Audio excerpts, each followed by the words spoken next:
Sex Talk with the Siegel Brothers is a weekly program designed to answer all your questions, including the ones you didn't even know you had, and to clarify the endless debates around the wonderful and fascinating world of sexuality. Join us for real talk about sex from two experts in the field. Richard and Larry Siegel have over 50 years of experience as sex therapists, educators, counselors, and researchers. The Siegel Brothers are recognized around the world as trainers of medical and mental health professionals. Hello, and welcome to Sex Talk with the Siegel Brothers. I am Larry Siegel, a clinical sexologist and certified sexuality educator. And I'm Ricky Siegel, a certified sex therapist and supervisor. And I'm proud to say my brother. Cheers, my awesome Cheers. big brother. Toast to you. Cheers to you, and cheers to you. Thank you for joining us today. Welcome for joining us this Friday and every day that you are tuning in. Not everybody is going to be watching when we premiere this, so thank you for joining us whenever and however you are. How are you doing this week, my brother? Very well. Very happy that things have taken the political turn. Yeah. Finally. Yes, we've turned a historic page. Beard starting to turn towards normalcy. Government actually working like government. A president sitting at his desk getting to work on the minutes after being inaugurated. Yeah, that was actually one of the biggest adjustments that I had to make with this. It's like, oh, well, wait a minute, the president works? Yeah. It's really a job? Can we drink a sake toast to our new administration? Yes. Wish them the best of luck and success with a huge plate full of work to do. Absolutely. To President Biden and Vice President Harris. Yes. And let's also hope that they get the support they need to do the job they need to do. Right. Been left with a hell of a mess. Yeah. And why would two dudes whose job it is to talk about sex be so impassioned about this turn of political events? Because unfortunately, through no doing of ours, sexuality has been politicized. Yes. The last thing, the one thing, the most universal thing that all humans share in common, the last thing that should have anything to do with politics, the last thing anybody should run for office saying, vote for me because I'm in favor of this sexual policy or against that sexual policy. Like, what does that have to do with anything to do with politics? Take it a step further. It's not only I'm for this or that policy, but it's really support me because I think sex is a good thing, or support me because sex is a horrible thing. Right. Vote for me and I'll make sure women don't have a choice of what they can and can't do with their bodies. Right. Vote for me and I'll make sure your kids remain sexually ignorant and can't get access to birth control, so they... It's insanity. We work in a field of insanity. We work in a field that's surrounded by insanity. Right. Very sane, very brave, very brilliant people trying real hard, like screaming into a very loud wind, right, to be heard over this constant culture that is sexually unhealthy and insane. Unsafe, Yes. uneducated, Right. Resistant. So we shouldn't dawdle too much because we have another one. We have a wonderful interview with really another excited dear about that. wonderful friend and colleague, and I was like reviewing it again. Sometimes I think we forget that we have an audience and we want people to watch, and we get so excited and enthused about these connections and reconnections and conversations. And that was the case with our wonderful guest, Heather Raznick, a sex therapist extraordinaire from St. Louis. Yes. But I would really want folks to, besides our commiserating and shop talk and getting, sex geeking out a little bit, and of course our shared journey, all of us in the field feel like foxhole buddies when we all work in this insanity. But I think what's really important, what I would encourage our listeners to focus in on the most, is just that everybody who works in sexology shares the same frustration. Yes. That our medical and mental health professions suck at addressing the reality that's they're obligated to. It's part of their job. Yeah. And we should encourage people. If you go to the doctor, you should expect your doctor to be sexually literate.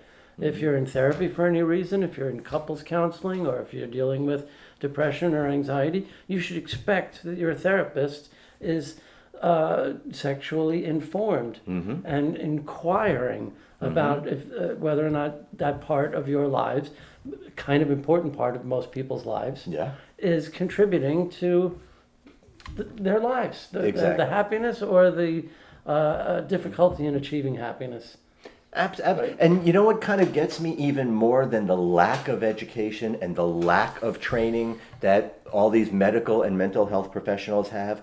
What really, really gets me more than anything else is sort of the vibe that they're putting out. How many people, probably mostly older, but a lot of younger people as well, are hesitant to even ask a question of their doctor or their therapist because they're afraid of embarrassing them. Oh yeah, that's. I mean, what kind of nonsense is that? Right?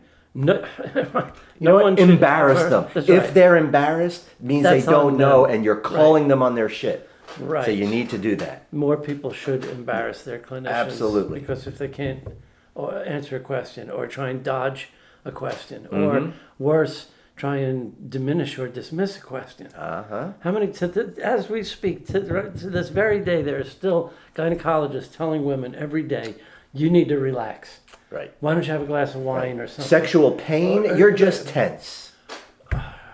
Like a collective slap in Exactly. the head. Yeah. And we still have cardiologists telling men who are on medication for high blood pressure and even some cholesterol meds that can interfere with their ability to get and maintain an erection. You know how many cardiologists are still saying, well, hey, make a choice. Yeah.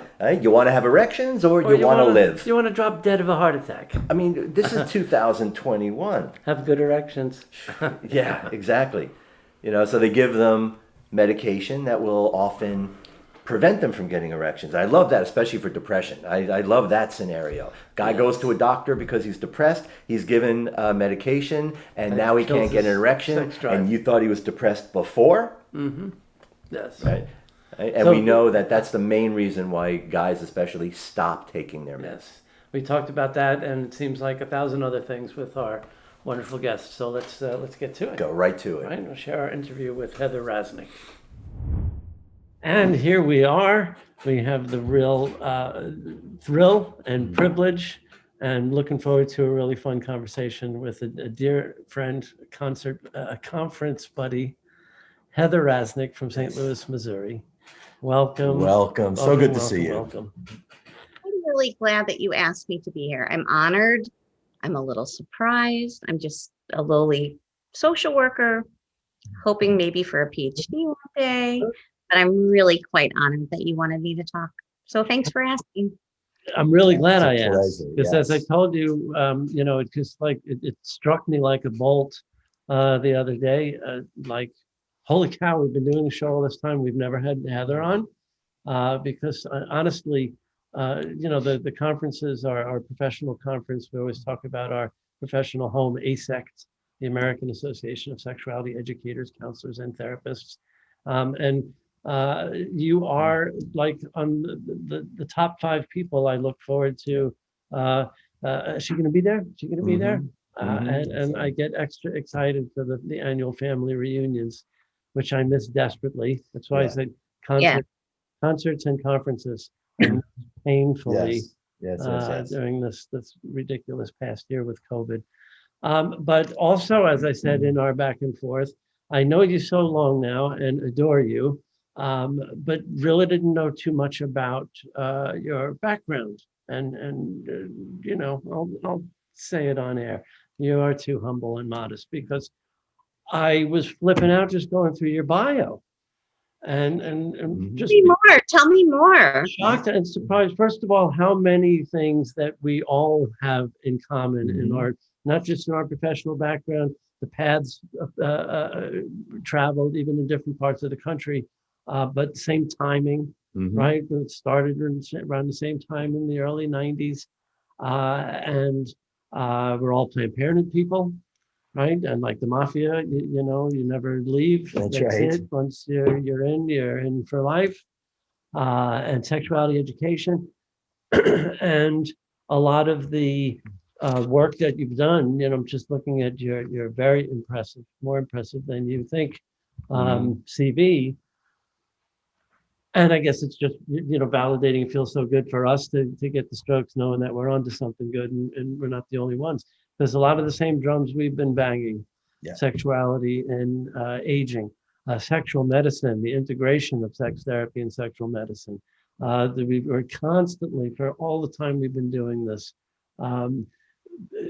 just bitching about the ridiculous lack of any sexuality training for psychologists or medical professionals. Right. And you're doing grand rounds and training med students and interns and all this. Like, yes, this is what we've been screaming about for all these years. And you've been doing it for all these years with OBGYN. Yep. We just talked about just several shows, in fact, in the past month or two. We've talked about, well, the heavier side of like obstetrical violence, but the crazier side of like the only specialty of medicine where it's not a disease that makes you a patient, but it's sex. And what is more sexless than obstetrics? Like the thing that makes you an obstetrics patient isn't talked about. Right. So how do you get doctors and medical students to understand that there are sexual people that are attached to those genitals? Correct. So let's start with this idea of you go to your OBGYN or your urologist, and they are expected to be the person that knows. And I did a survey with a group of residents, and then I used some research to support this. An OBGYN who is expected to be the all-knowing about your genitals has had in their entire training 1/100% has been dedicated to sexual health, and they're expected to be the experts. 1/100th of 1% of their entire training. So when I asked, how much education have you had? I have residents once a month, and I have psychiatry residents, OBGYN, family practice, internal medicine, and then transitional, which is really fun when the radiologists come in for an hour with me. I love those ophthalmologists. They're very, very serious. Sexy bunch. They are the smartest, and they are all very overwhelmed when I want to talk about the clitoris. However, the OBGYNs, I did a grand rounds for a group of OBGYNs, and I showed Paul's, the guide to getting it on, his video about the guide to the clitoris, right? Right, Paul Joanides. Friend of the show. Yeah. He's a gift. So I showed that to this group of OBGYNs, and the feedback that I received was, we never learned this in medical school. And we are spending every 15 minutes for at least 8 hours a day talking about sexual health, because people come to the OBGYN and the last question they ask is, hey doc, I've got this issue, right? It's the hand on the door, right? Hand on the doorknob. And they had no clue about the anatomy of the clitoris. They don't learn about that in medical school. It's not taught in any of our sex education classes. So when I ask a group of residents and I compare this research, I asked this particular group, how many hours of sexual health, sex education? Do you know most of them talked about their 4th grade class that involved menstruation, syphilis, and nocturnal erection, and erectile issues that are specific to 4th grade, right? That's a hell of a 4th grade sex class right there. Better than most. Nocturnal erections, clitoris, and syphilis. Really what I meant to say was nocturnal emission. However, If that is the only training that our experts are getting as it relates to our anatomy and our sexual health, we're in trouble. Yeah. And our mental health side. That's right. We in the mental health professions, you're a social worker, right? I'm a counselor. Yes. And our peers, the MFTs, don't have to talk about why people get married and how they have families. They have to refer out to sex therapists. There's Now, no if they're good ones, family if they're good therapists. ones, then they know enough to refer out. Well, and if they're Right. good ones, they'll be trained and they'll be sex therapists. There's that right? part of it, Because right? Exactly. My Jewish mother guilt trip line is like plumbers that don't do toilets. Who would tolerate that? Right. Why do we Right. tolerate marriage Supposed to be a counselors that don't specialty. talk about sex? Right. Now, Okay. I want to just bring back, because I want people who are listening to this to hear what you had said, and I want to let that kind of just sort of steep on their tongue a little bit. The fact that the so-called experts that all people turn to, the person that you trust. right, the person you trust, the person you think should know, the person who's supposed to know about how the body works is woefully ignorant about all things sexual. 1/100% of their entire education, including their residency program, is spent on knowing, understanding, and obtaining that information that's specific to sexual health. 1/100%. Those residents have had at the most 3 hours of training. And these are our experts. So it's imperative that we continue to infiltrate the medical system. That's right. To advocate for sexual health. Those few of us who've been trying for 25, 30 years, it's not much better now. I mean, we're making inroads, but it's still so desperately lacking. Right. Even in mental health, like you mentioned before, who comparatively speaking do a much better job than medical schools, but less than 1% of all graduate programs in mental health, social work, psychology offer any training in sexuality. Can I take that one step further? Please. Our psychiatrists who are medicating the people that are struggling with mental health issues are not warning our patients about the sexual side effects related to the medications. And do you know what they say? Do you know why they don't talk about it? They believe there is no answer.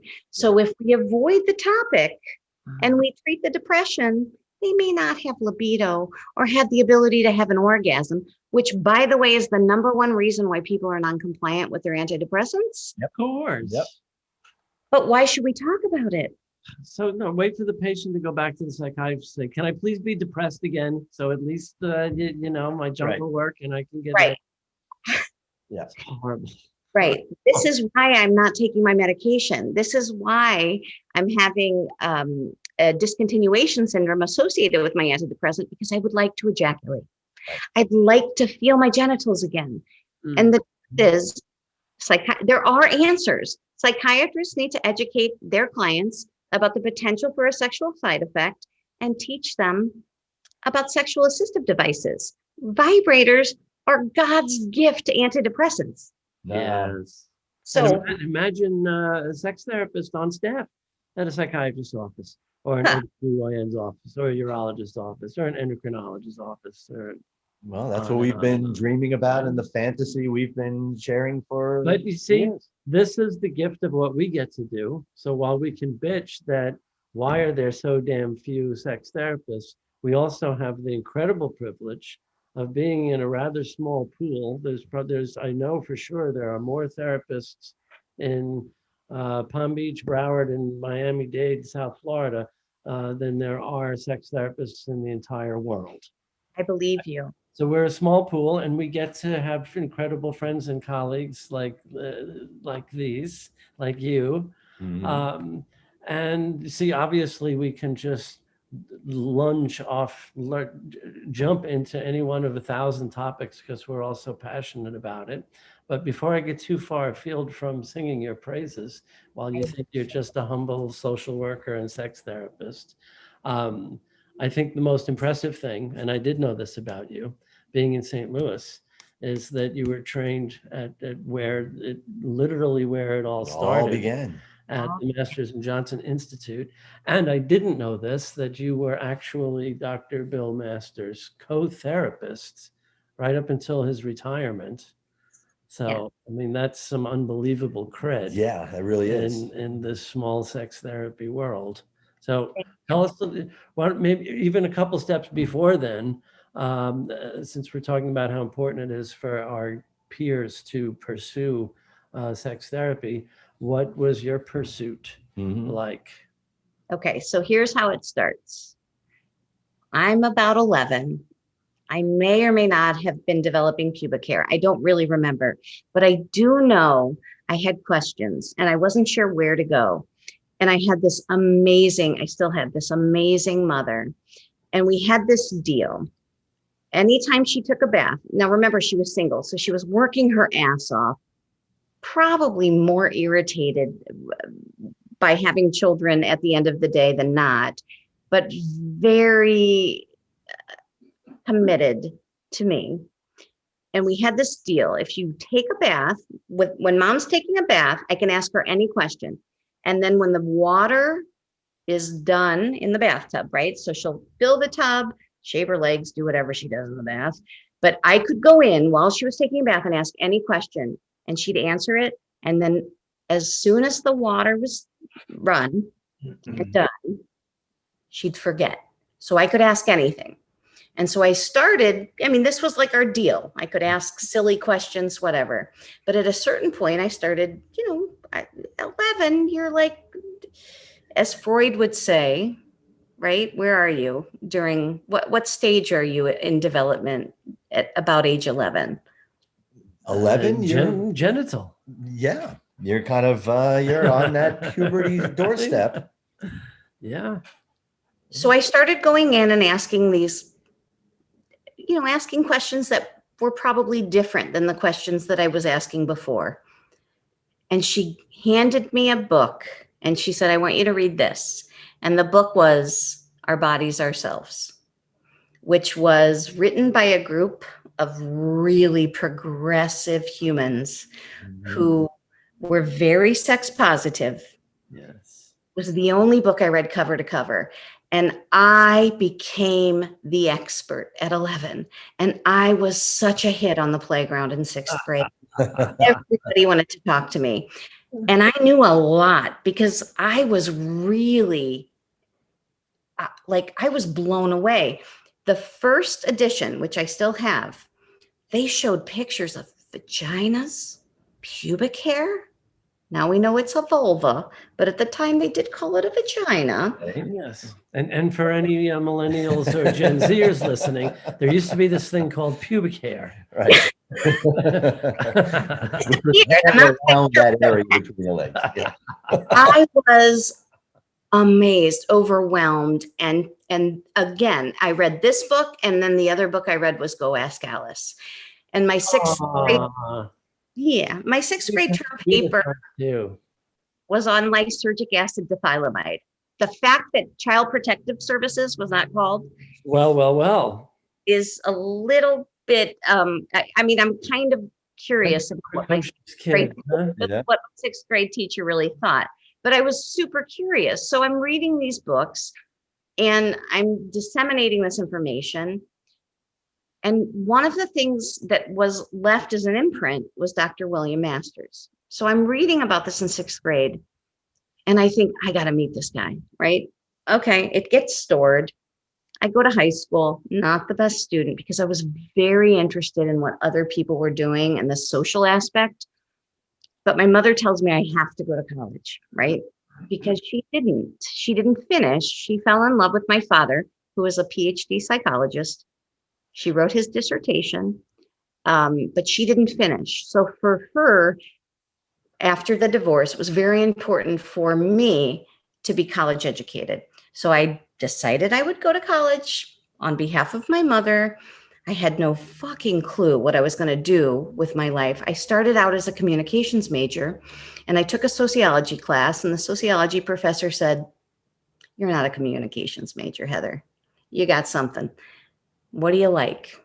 And I said, "People." "What else?" "Sex." And he was thankfully so not creepy. And he said, "You need to look at psychology," right? I mean, at the bachelor's level, it's psychology. Mm-hmm. And I said, "Okay, I also like to travel, right? Maybe I could be a therapist on airplanes." And he sort of humbled me and he said, "Let's just get you a degree." Yeah. Okay. So at a certain point, I found a mentor at my college, at the college, who said, "Heather, you're going to have to get a graduate degree." And I'm like, "All I promised was a bad, I don't like this school shit. You got to write papers. You got to read shit you don't really like." And she convinced me that I had the ability to go. And so I thought, I want to be a sex therapist. I want to be like Dr. Masters. I had no clue what that meant. But I did know that Dr. Masters was based in St. Louis, which is where I'm from, and he was associated, so I thought, with Washington University. Haha. So I applied to the graduate school at Washington University, the social work school, thinking I'm going to get to train with Dr. Masters, because that's how clueless you are when you're an undergraduate. I get accepted. What? Wasn't he? He'd been asked to leave by that time because his research was just a little bit extra, a little bit advanced for the conservative Washington University environment. He was on his own doing great, great, great work. I didn't know that. The last book I read about Dr. Masters was Our Bodies, Ourselves, right? So I go thinking I'm going to get to train with him. He's not part of WashU, but he's still in St. Louis. So I call and I ask for an appointment so that I can talk to Dr. Masters. It was a very expensive appointment. I didn't know how else to go about doing it. So I go in and I let him know I'm not a patient. That's genius. I just would like to talk to you. I didn't know it was not genius. It was clueless. Thank you. Again, you're giving me more credit. So I sit with him and I tell him that I'd like to work with him. And he says, okay, you're in a graduate program. You're a social worker. I mean, he got it. And he said, we're looking for a male therapist. We don't have any, we've got plenty of female therapists. And I said, all right, I'll cut my hair. I'll wear a hat. I'll put a strap on. Like, what do I need to do to be able to hang out with you? And I think I freaked him out. And he said, well, how about you show up and we'll see what happens, right? No real acknowledgement of you'll be my co-therapist. Like, I had no idea. So I show up on my first day, hair in a ponytail, follow him around for months. Don't say a word. Just listen. But he's training a group of people who are at the PhD level, and I get to be in every single training. Wow. And I start asking questions. And at a certain point, he must have thought, all right, you must be absorbing something. You'll sit in on a case with me. So I get to sit in. Wow. Sit in on a few more cases. And I get to use my words. I get to use my voice. I develop enough confidence to sort of understand, because I'd had plenty of months of just sitting and absorbing and watching, and I get to be his co-therapist. Wow. And, Great.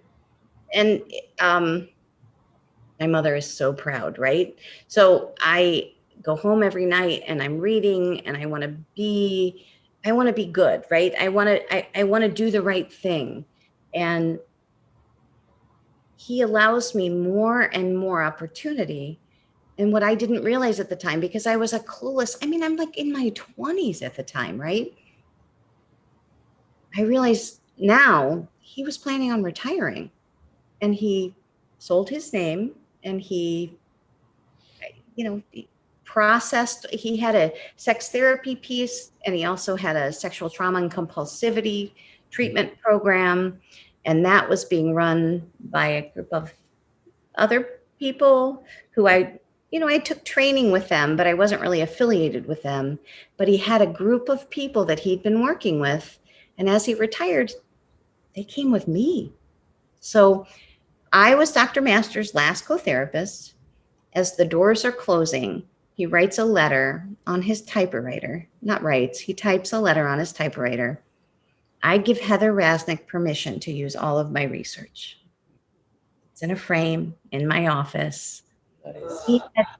It's like all he could, like his life, all of his work, as the doors are closing and he's done, he wanted to give to me. The truth is, it wasn't very, like, his research had been, people built on that. People, because of him, that groundbreaking, like all of the research he did, he offered other people to build on that.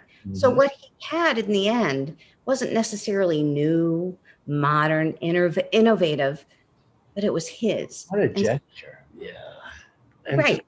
to have that letter in a frame Yeah. is quite a gift. Wow. Yeah. Yeah. So, yeah. Okay. Tell me So more. You're just a humble little social worker in St. Louis. Yeah. So I put the practice to a Catholic facility. I'm a little Jew, right? I had no clue what it meant to be a Catholic organization. I started understanding when they told me that I couldn't put sex therapist under my name because it's a Catholic organization. And from there, I learned to write thank you notes to the many religious organizations for giving me a full-time job. Sure. Right? Sure. Because I needed office space. I knew enough to know that I needed to wear a lab coat because I was a woman and I was young. And I was talking about penises and vulvas. At the time, I called them vaginas. I know better now. But when you're in a Catholic institution, you're not allowed to talk about sex. So I had to do it in a very subtle way. Right. But this particular organization was a teaching hospital. And at a certain point, this is where I feel like I was in the right space at the right time. They were being recredentialed. And during this particular time, they needed to meet certain criteria that actually involved sexual health. They didn't have anybody to do that. Right. And so they knew who I was, and I was renting space from a group of psychiatrists at the time. And so they asked me to teach. And so from there, I became very valuable because without this particular set of hours for their residency program, they would be able to maintain their credentials to be a teaching hospital and a residency program. Excellent. And there I win, right? And there no longer do I have to hide because I have something to offer. And sexual health is important. And you can't be credentialed without me. So I can start talking out loud about the penis and about the vagina, the vulva. And that's how I started. So Wow, that really is great. Yeah. Well, it's so many of us in this field have gotten where we are and have gone through this process that I don't know that many people that do what we do that haven't stepped in shit to get to where they are. And I mean that in a good way, right? It's not anything most of us planned to do. There were these series of happy accidents that brought us. My whole career is a place. Series of happy accidents. I never planned it. I was not 11 thinking I want to be a sex therapist when I grow up. It was all just And I shudder to think where I would be if I wasn't allergic to rats. Because I'd probably still be in a lab because psychopharmacology, doing drug and brain research was my first life. And It was being allergic to rats that literally drove me out of the lab. wow. And I started doing some research on the psychophysiology of sexual response in animals. But then again, I had to get out of the lab. and I stepped in shit and ended up being the first male sexuality educator with Planned Parenthood in Florida. And to be a male sexuality educator at Planned Parenthood, It was Right. in the 88, right? A new 88, male, a teen dad and male responsibility program, a grant Yep. that I eventually took over from him after he moved on to the funding side. So that was my entree into when I left drug and alcohol treatment in disgust at what was happening to that field. then that was the late 80s. Early 90s, 90. Yeah, by that point, mid 90s, early to mid, 1990 to 94, 92. something like Yeah. that. And Well, you only got good care in drug and alcohol treatment if you had good insurance, right? Well, there's really no such thing as good care in drug and alcohol treatment. Thank you. Okay. no, there's absolutely no accountability at all. But that's a rant for another day. But speaking of clitorises, again, I was absolutely tickled to be reminded the long lost clitoris that we talked about when we had Lori Mintz I on. feel a little bit better. Right. I feel I can we clean this up real quick, Larry? Said, Clear this up. Yes. Yes. At a conference in Denver. No. You told Lori Mintz during your podcast with Lori that you lost the clitoris. Oh yes, I lost my clitoris. Right, which is not entirely true. It was found. You gave it to me. Yes. You have my clitoris. Who's more perfect?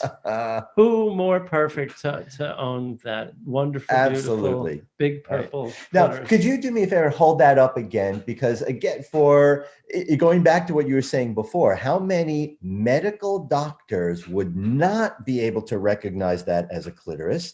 And if most doctors have no idea that that's what a clitoris looks like, how many people do? And how many women? That's what drives me crazy. 2 dudes in this field should not know more about that than women, right, who own one. Correct. So the owners ought to have some information, like some sort of owner's manual, but where are they going to get that information? They're going to get that information from their OB-GYN when they're doing a really good, healthy sexological examination.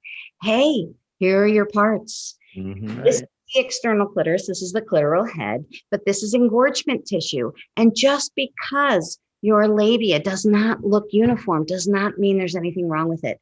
In fact, cutting it or shaving it or doing any sort of surgery to make it look like the porn means that you are like an Adobe Photoshop, right? You are so not a human. Yes. So, but hold on, we got to go back. You lost the clitoris. You didn't lose it. You couldn't pack it. It was too big for your suitcase. That's right. Or like a typical guy, I just couldn't find it. I was lucky enough to be in the right place at the right time. As you were leaving late at night, early from the last conference, and you had it in your hand. And I think you were going to use it as a carry-on. I think I did think of carrying it on, yes.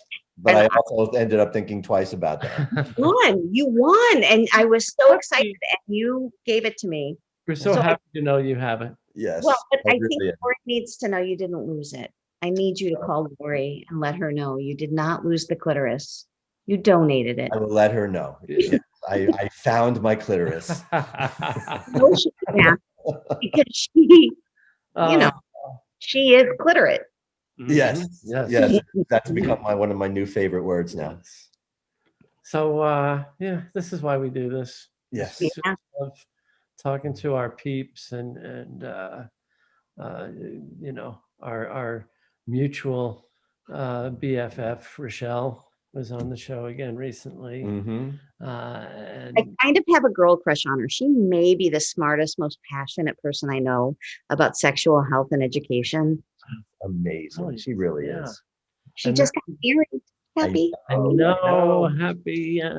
Congratulations, Rochelle. Congratulations. Happy wedding. To both of you. Yeah.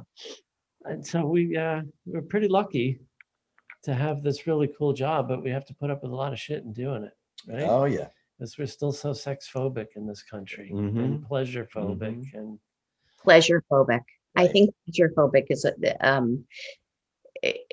I mean, that's what shows up in my office, right? I feel like I get to write a thank you note every day to a certain religious organization for offering me a full-time job. Yeah, that's very diplomatically, very well said. Yes. Yes.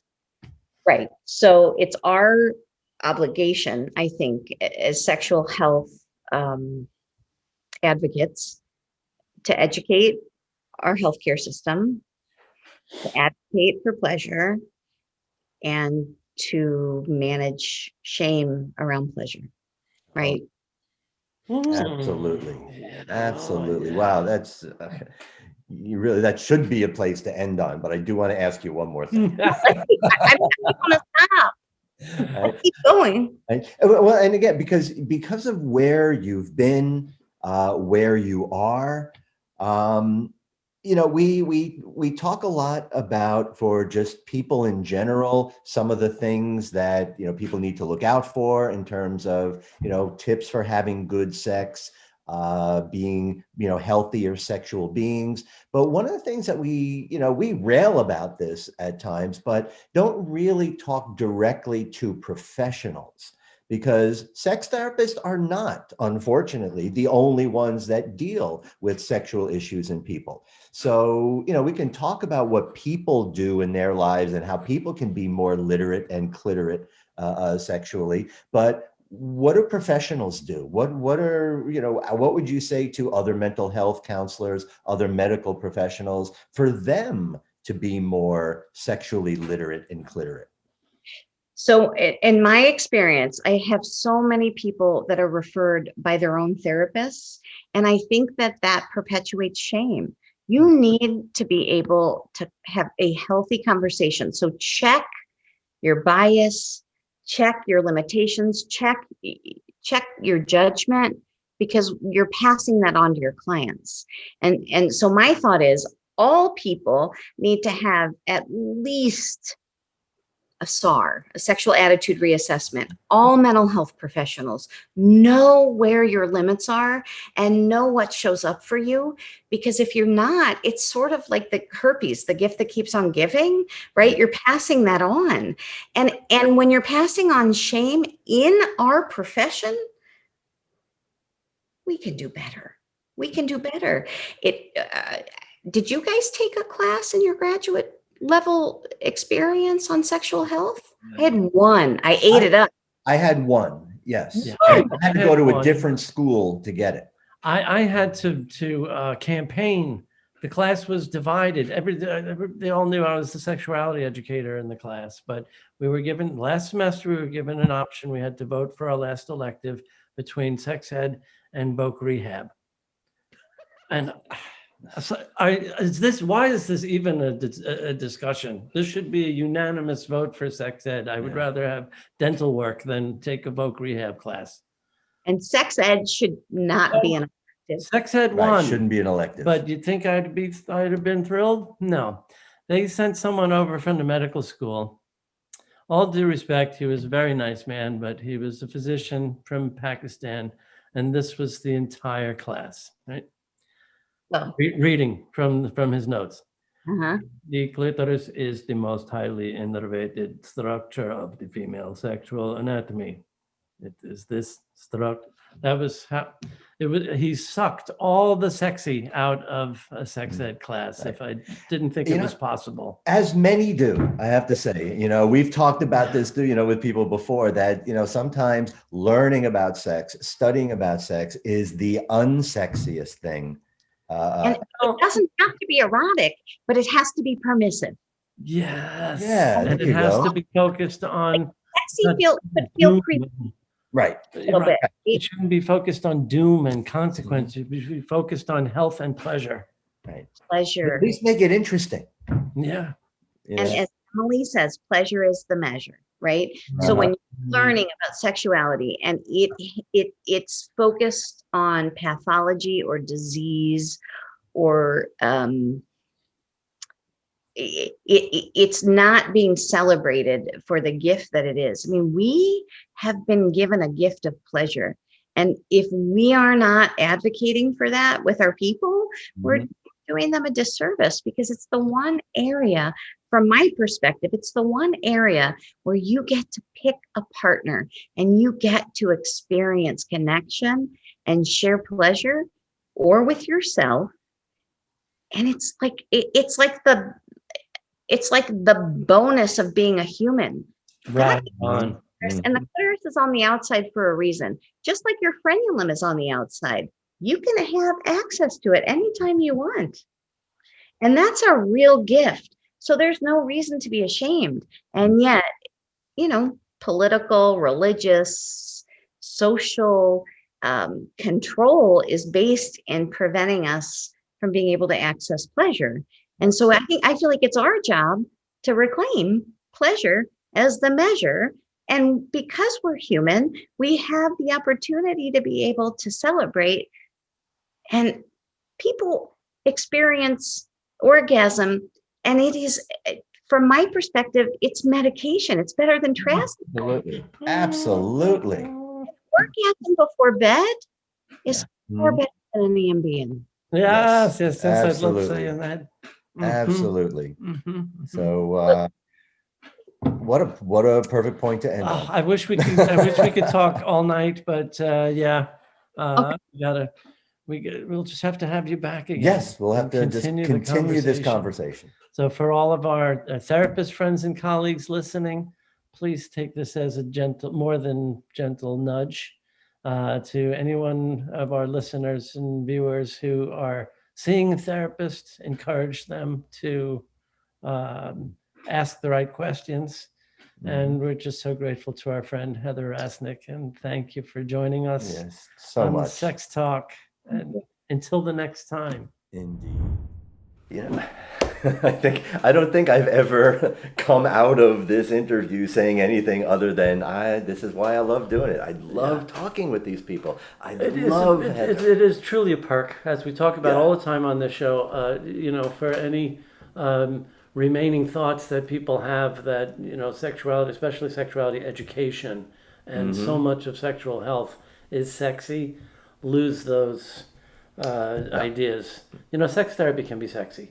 Helping people have better sex can be very rewarding in its own right. But most of the sexual health issues, the climate, all of this stuff is really anything but sexy.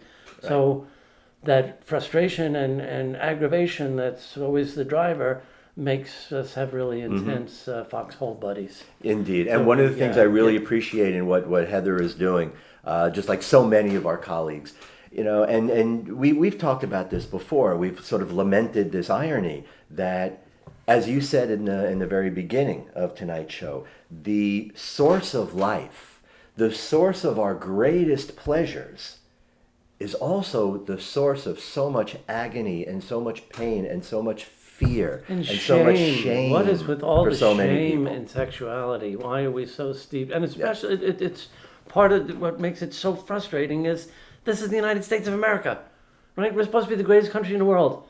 People run around saying we're number one, greatest country that never even left this country, right? But we're so backward. We're so puritanical still. There you go. So, like we talked about with Heather, we're so sex and pleasure phobic. Right. Why? Why is the greatest country in the world? What's our legacy? Like children. Well, what's our legacy?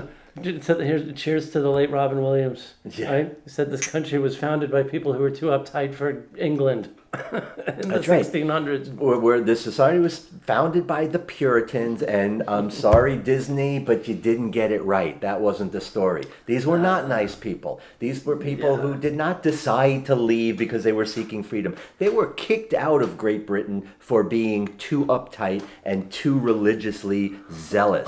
Now, again, that's worth considering right there. How uptight do you have to be too uptight for Great Britain in the 1500s?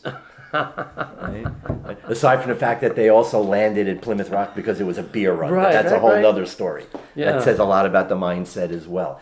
So that's our legacy, and we really haven't gotten out of it. The Puritans were a very erotophobic, pleasure-phobic, sex-phobic, anything that feels good is no good kind of kind of people, and they're the ones that set the tone for our society. So we're still connected to that. So it really doesn't surprise me that we have the attitudes that we have about this stuff, because these are our roots, and we haven't been willing to break away from them yet.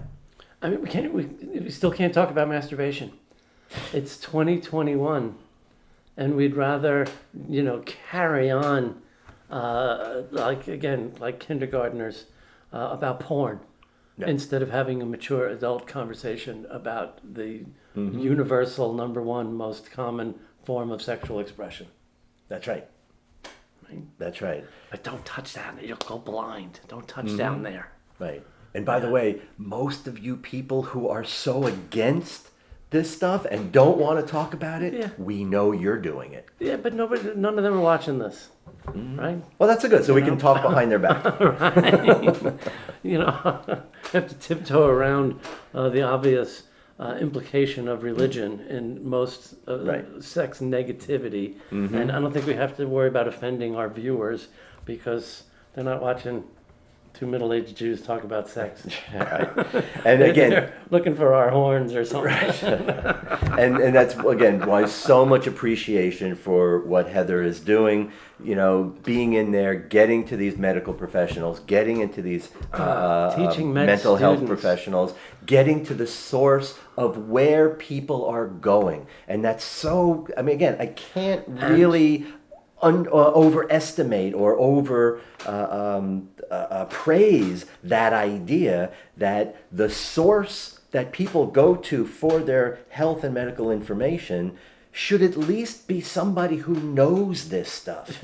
Right? The go-to source should be informed about this stuff. You'd think. Right? And how many doctors who don't know anything about this stuff would even tell their patients they don't know anything about this stuff? And how much misinformation There's a lot of ways is they put can out there. broadcast that, right? Just by arching, tightening their back and moving towards the door. Yes, Speaks as they often do. volumes. Absolutely. Yeah, or the dismissive crap Right. that still goes on. So hopefully we're going to have Heather back and continue this discussion. Oh, I'm sure and we add will. to these discussions. But I think for tonight, that's going to do it for us.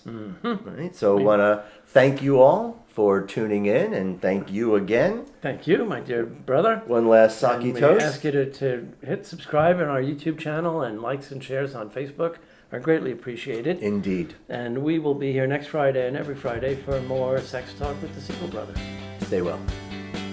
Thanks for watching Sex Talk with the Siegel Brothers. Join us each week on Friday at 7 p.m. Eastern. You can also follow us on Facebook and subscribe to our YouTube channel to stay on top of the latest developments in the ever-changing world of sex and sexuality.